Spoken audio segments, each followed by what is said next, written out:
විශේෂයෙන් මේ දවස්වල තියෙන ලොකුම ගැටලුව තමයි මේ අධිකරණයේ ස්වාධීනත්වය අපක්ෂපාතීත්වය නැති කිරීම සඳහා ආණ්ඩුව අරගෙන තියෙන ක්‍රියාමාර්ග ව්‍යවස්ථා සංශෝධනයක් කරන බවට වාර්තා වෙලා තියෙනවා.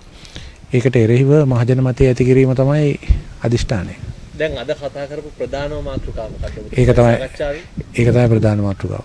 දැන් අද සංඝ සමුළුවක් තියෙනවා. ඔබතුමල්ලා ආරාධනා කරන්නේ නැද්ද? නෑ, ඒක භික්ෂුන් වහන්සේලා පමණයි. ඒක අපි සම්පූර්ණ සහයෝගය ලබා දුන්නා. මොකද්ද ඔබතුමාගේ අදහස මේ වෙලාවේ වෙන්න?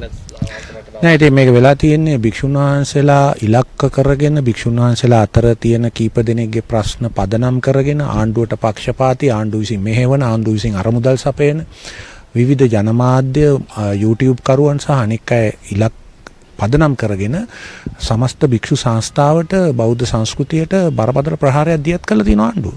ඉතින් ඒක ඊටාත්ම අශෝභන අශීලාචාර ක්‍රියාවලියක්. ඉතින් ඒ අශීලාචාර ක්‍රියාවලියට එරෙහිව භික්ෂුන් වහන්සේලාගේ එකමුතුව අතිකරන පළවෙනි පියවර තමයි මේක. ඒක කිසිම දේශපාලන ව්‍යාපාරයක් නෙවෙයි.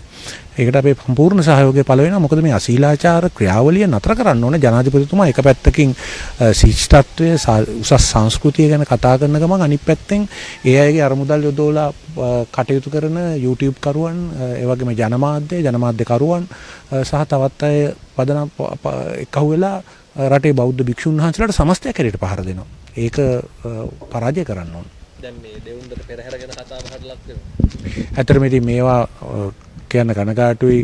මේ වගේ තත්ත්වයන් තුළ මේ පාතාල ලෝකෙන් අයට රටේ සංස්කෘතික උත්සව පාලනය කිරීමට අවස්ථාව ලබා දෙනවා නම් ඒක බරපතල ප්‍රශ්නයක්. මොකද LTT වගේ ත්‍රස්තවාදී සංවිධාන පැවතිච්ච කාලෙත් රටේ පෙරහැරවල් පැවැත්තුවා. LTTත් ආගමික ස්ථානවලට පහර දුන්න දළදා මන්දිරයට, ඒ වගේම ජයශ්‍රී මහා බෝධියට. නමුත් ඒවා අපි අඛණ්ඩව පවත්වාගෙන ගියා. ඉතින් මේ LTT කාලේ ඒවා පවත්වා ගන්න පුළුවන් වුණා නම් මේ කාලේක පවත්වා ගන්න නොහැකි වීම කනගාටුවට, ලැජ්ජාවට කාරණයක් රටේ මහජන ආරක්ෂාව පැත්තෙන්.